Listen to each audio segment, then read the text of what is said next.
Bonsoir à tous, j'espère que vous allez très bien. Alors pour ce soir, je vous propose tout simplement la correction de la situation problème 2 du baccalauréat 2021 physique au Cameroun.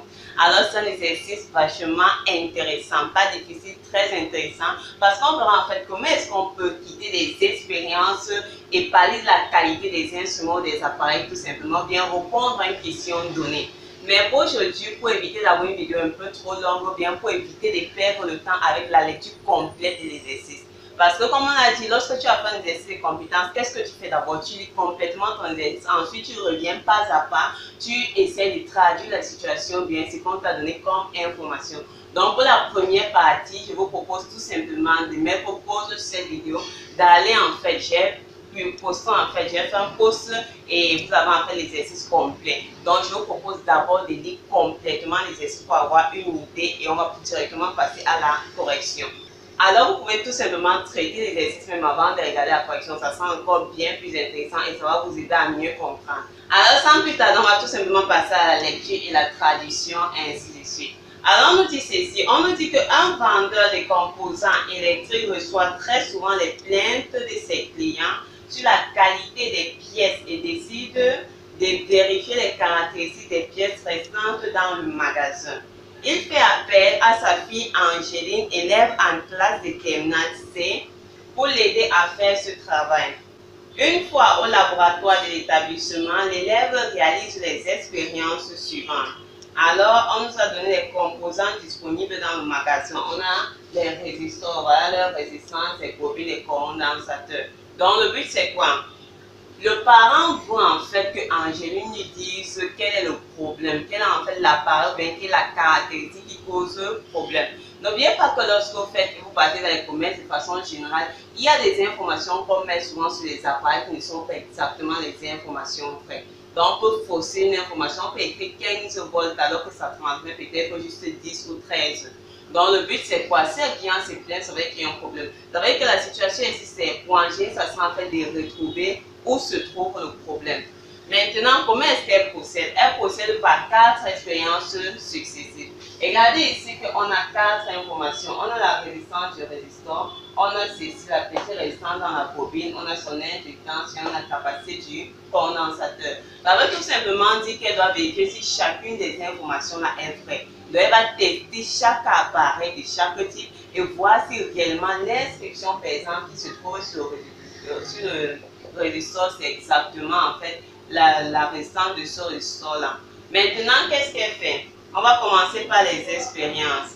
N'oubliez pas que lorsqu'on fait une expérience, on peut créer, en fait, on connaît certaines informations. C'est pour ça qu'on utilise ces expériences pour répondre aux problèmes de la vie. Quand je fais une expérience, je sais que je vais par exemple mettre 5 ampères comme intensité du courant. Donc, je choisis des informations que je connais et je calcule en fait celles que je ne connais pas. Donc, on va commencer par la première expérience. Alors ici, pour la rédaction, vous connaissez comment rédiger les compétences. Je ne vais pas faire toute la littérature, je traduis juste sur le problème et l'essentiel. Alors commençons par l'expérience 1. Donc si je veux commencer par la première expérience, qu'est-ce qu'on me dit? Alors qu'est-ce qu'elle fait? Elle monte le résistor aux bornes d'un générateur de tension constante U égale à 6 volts. L'intensité du courant est alors I qui est égale à 0,0706 ampères. Alors qu'est-ce qu'elle fait? Elle prend le résistor qui est dans le magasin de son père. Elle veut savoir est-ce que la résistance, lorsqu'on dit que la résistance de ce résistor c'est 85 ohms, est-ce que c'est vrai? Alors elle prend ce résistor, elle veut tester, elle veut trouver cette résistance. Elle monte quoi? On a dit qu'elle montait. Elle monte la résistance aux bornes d'un générateur. Donc on a un circuit constitué du résistor et du générateur. C'est-à-dire tout simplement que je peux avoir quoi? Je peux tout simplement avoir quelque chose comme ceci. Voici ma résistance R. Je peux tout simplement mettre, on a dit que le générateur c'est un générateur de tension constante. Mais la tension ne change pas, l'intensité également est constante. On n'a pas fait un résistor de basse fréquence pour créer un système sinusoïdal. Il n'y a qu'une seule tension, elle ne change pas. Donc voici par exemple mon générateur. Voici mon générateur. Donc, on a quoi? On a notre résistor. On a notre résistor et on a notre générateur. Le but, c'est quoi? Le but, c'est tout simplement que si tu veux montrer que la résistance, lorsque tu utilises le générateur dans ton expérience, c'est la résistance expérimentale. Donc, lorsqu'on fait l'expérience, la résistance qu'on trouve, qui c'est la même résistance qui est affichée sur l'appareil, ça veut dire tout simplement que c'est vrai, c'est bien. L'appareil respecte les critères, c'est vrai. Mais si la résistance que tu trouves n'est pas celle affichée sur l'appareil, ça veut dire que c'est un mauvais appareil. Donc, on a faussé les chiffres en fait. Alors, qu'est-ce qu'on a ici? Donc, le but, c'est quoi? Si tu veux vérifier cet appareil de résistor, vérifions si la résistance expérimentale sera égale à la résistance affichée sur l'appareil. Pour ce faire, comme je n'ai que le générateur et le résistor, on peut dire que la tension créée aux bornes du générateur sera la même créée aux bornes du résistor. Donc, je vais tout simplement dire que cette tension, si c'est encore quoi? Or, aux bornes du résistor, je sais que la tension, c'est tout simplement la résistance. On est dans une expérience expérimentale multipliée par l'intensité du courant qui circule qu'on nous a donné. Ça veut dire que si c'est celui-ci que je vais tout simplement dire que ma résistance expérimentale, ça serait égal à la tension sur l'intensité. Or, la notation numérique, ça serait dit tout simplement, ils nous ont dit que la tension c'était 6 volts. 6 volts sur l'intensité. Donc, ça va nous faire... Alors, en calculant ceci, on obtient exactement 84,81. Donc, voilà en fait ce que j'obtiens. La résistance expérimentale, c'est tout simplement 84,98. Vous êtes d'accord que ce résistant, en fait, c'est très proche de la résistance qui est affichée sur l'appareil. Donc, on va tout simplement dire que l'appareil ici est en bon état, donc il n'a pas de problème. La résistance expérimentale est très proche de la résistance du vrai appareil. Donc, on va dire que le résistor est en bon état. Donc, le résistor est bon. Pour le résistor, ça va. Le résistor, c'est bien. Dans tous les cas, la résistance est bonne. Maintenant, passons à la deuxième expérience. À l'expérience 2, qu'est-ce qu'elle nous dit? À la deuxième expérience, maintenant, elle monte la bobine et le résistor en série. Elle monte la bobine et le ressort en série et ce circuit est alimenté par un générateur de tension constant U égale à 6 volts. Alors maintenant, c'est l'expérience 2. On a vérifié une information, il nous manque 3. Pour l'expérience 2, elle a monté quoi? Elle a monté la bobine et le résistor. Donc ce résistor, c'est maintenant avec la bobine. Maintenant, on dit ceci. On a toujours un générateur avec une tension qui ne change pas, une tension constante. Et on a toujours bien sûr l'intensité du courant également qui est 0,06 ampères. Alors maintenant, qu'est-ce que j'ai fait? Traduire la situation, c'est dire quoi? Maintenant, je vais monter en série ma bobine et mon résistor. Et bien sûr, il y a tout simplement un générateur. Donc, c'est quelque chose comme ceci. Donc, voici la bobine qui a deux caractéristiques, l'industance et la résistance. On va dire petit r et là notre résistor avec sa résistance qui est grand R.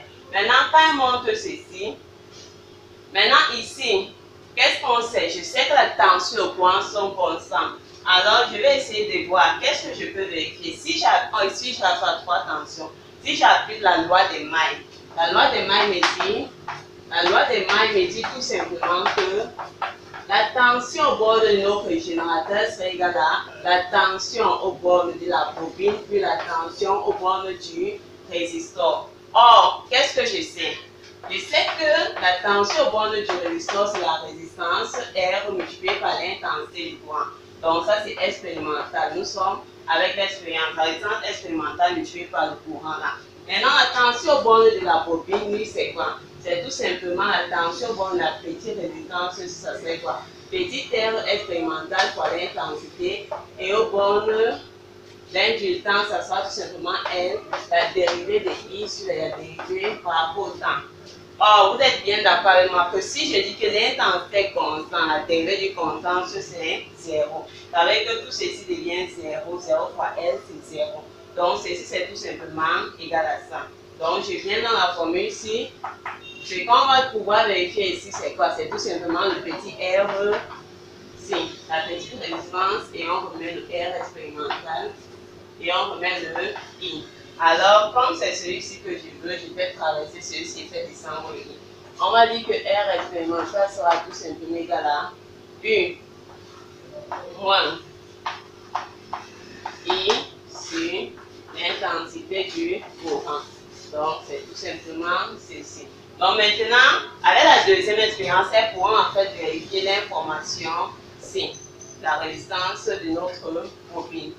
Alors, l'application numérique, ça serait dit quoi? Donc, l'application numérique de ceci, ça serait tout simplement dit U, c'est 6 moins la résistance expérimentale, c'est 94,98 multiplié par l'intensité du courant qu'on a dit 0,06 sur 0,06, ça va nous faire. Alors, en calculant ceci, j'obtiens 15,01. Donc, voilà, 15,01 ohms. Alors, qu'est-ce que ça veut dire? Vous êtes d'accord que c'est très proche de la résistance qui est affichée sur cet appareil-ci. Donc, c'est très proche de quoi? 15. Donc, je vais également dire que l'information-ci est vraie. Jusque-là, on est à deux informations. Il nous manque deux informations à vérifier. L'indutance et la capacité du condensateur. Alors, passons maintenant à l'expérience 3. On dit qu'elle montre le condensateur initialement déchargé en série avec le résistor. Ce circuit alimenté par un générateur de tension constante. Donc maintenant, elle montre quoi? Le condensateur. Donc, elle va montrer un condensateur initialement déchargé avec notre résistor. Les deux sont en série. Et il est alimenté tout simplement par un générateur. Donc, ils sont alimentés par un générateur constant. Donc, on a tout simplement ceci. Alimenté par un générateur de tension constante. Un dispositif approprié a permis de constater que la constance de temps du dipôle est, tout simplement 0,5 millisecondes. Alors ici, j'ai quoi? J'ai notre condensateur de capacité C, j'ai notre résistor C. Donc maintenant, on a monté les deux ici. Alors ici, comme on est à l'information, vous savez que ce qu'on veut vérifier, c'est la capacité expérimentale du condensateur. Alors, qu'est-ce que je sais? Je sais que la constance de temps, c'est tout simplement quoi? La constance de temps, c'est tout simplement encore égal à la capacité expérimentale multipliée par la résistance. Donc, la résistance expérimentale. Or, comme j'ai déjà celui-ci, c'est ceci que je cherche. Je peux donc dire que la capacité qu'on va chercher, ça serait tout simplement notre constance de temps sur la résistance expérimentale. Donc, voilà ce que je cherche. Alors, l'application numérique serait tout simplement dit, je cherche. Or, ici, millisecondes, on convertit en secondes, ça va faire x10 exposant moins 3. Maintenant, notre résistance, on a trouvé c'était 94,98. Donc, ça va tout simplement nous faire. Alors, ici, va nous donner 5,88 x 10 exposant moins 16. Alors, la capacité qui est tout simplement exprimée, donc, x 10 exposant moins 16 farad. Or, si elle dit ceci x 10 exposant moins 16, c'est tout simplement dit que notre capacité, c'est encore 5,6 microfarad. Donc, c'est sensiblement égal à notre 6 microfarad. Donc, c'est sensiblement égal à la valeur qui est affichée sur l'instrument. Vous savez que ici, c'est vrai. Vu que lors d'une expérience de quelques pertes, n'est pas parfait. Donc, l'information, c'est vrai. La dernière information, l'indutance de la bobine. Alors, passons à l'expérience 4, on nous dit quoi? On nous dit en 4 que le résistor, la bobine et le condensateur sont montés en série et alimentés par un générateur basse fréquence qui délivre une tension sinusoïdale. Ici, on n'a plus d'intensité de tension continue, maintenant on a fait haute tension sinusoïdale. Donc, il varie avec le temps. Un oscillogramme est branché et permet de suivre les variations des deux tensions. On fait varier les fréquences délivrées par le générateur dans le circuit et les deux courbes obtenues sur l'oscillographe sont en phase. Alors, si vous avez les courbes de tension, les courbes qu'on obtient sont en phase. Tension, intensité, ça veut tout simplement dire quoi? Ça veut tout simplement dire qu'on en fait à la résonance. Donc ça, c'est la caractéristique de la résonance. Parce que si vous n'êtes pas en résonance, soit l'un soit en avant sur l'autre, l'autre soit en arrière. Donc s'ils sont tous deux en phase, vous savez qu'on a fait à la résonance. Et on nous a donné quoi? L'intensité du courant en fonction du temps, c'était tout simplement l'intensité maximale continue de 136 pi fois T. Alors, je veux quoi? Dernière information, l'air du temps. Alors ici, j'ai mes trois appareils qui sont en série. On va mettre ça comme ceci, disons comme ça. Maintenant, on a un générateur basse fréquence. Donc, faisons quelque chose comme ceci. Alors, qu'est-ce que j'ai? Résistor, condensateur, bobine. Alors, on m'a dit qu'ils sont en phase. Il y a résonance d'intensité. Or, à la résonance, qu'est-ce qu'on a? À la résonance, nous savons, à la résonance, alors à la résonance d'intensité, on aura tout simplement l'indutance expérimentale fois la pulsation, c'est 1 sur la capacité expérimentale fois la pulsation. Or, comme c'est ceci que je veux, je fais descendre ceci. Donc, on aura notre induction qui sera 1 sur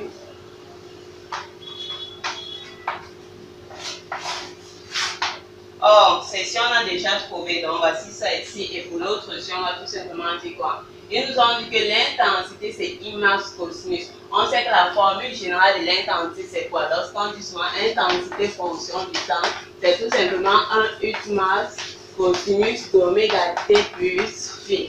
Ça veut tout simplement dire ici que notre pulsation est ainsi. Donc on va tout simplement dire que la pulsation c'est 136 pi. Donc, si je veux l'application numérique, on va dire que... Alors, l'application numérique serait tout simplement dire que l'indutance expérimentale, c'est 1 sur ça.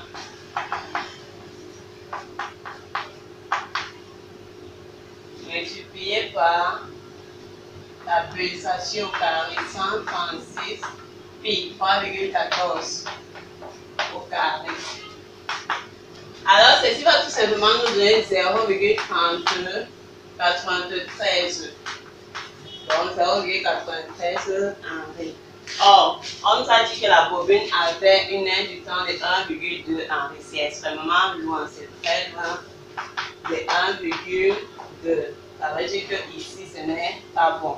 L'information en fait qu'on a indiquée pour cette bobine n'est pas exactement cela. On aurait dû mettre en fait 1 Henri. Donc, l'élément en fait qui cause le problème ou bien pour lequel les clients se plaignent, c'est tout simplement l'indutance ou bien en fait c'est la bobine. C'est ça. Ceci c'est bon. Le résistor en bonne qualité, de même que le condensateur, mais ici ce n'est pas bon, c'est mauvais. Donc en conclusion, on va tout simplement dire qu'Angèle va dire à son père que le résistor et le condensateur sont en bon état, c'est bon, mais la bobine est en mauvais état tout simplement parce que ce n'est pas la bonne indutance. Ils auraient dû mettre un en